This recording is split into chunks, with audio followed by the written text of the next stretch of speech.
conferenza Stato-Regioni, nella Commissione Sviluppo Economico, ho proposto ai colleghi di tutte le altre regioni un emendamento alla legge di bilancio perché ci sia l'estensione del provvedimento che riguarda le ZES, la ZES unica del Sud, anche alle ZLS del Nord.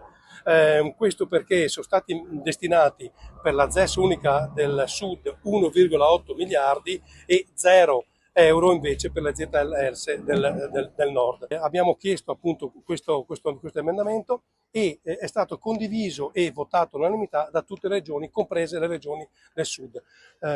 Abbiamo inoltre mandato una lettera a tutti i parlamentari veneti e per conoscenza a tutti i sindaci interessati dalla ZLS di Venezia e del Polesine perché si facciano portavoce, si facciano carico di questo emendamento importantissimo, vitale per il nostro territorio. Quindi è un appello che faccio al governo e ai nostri parlamentari veneti perché questo emendamento venga presentato e approvato per una equità territoriale.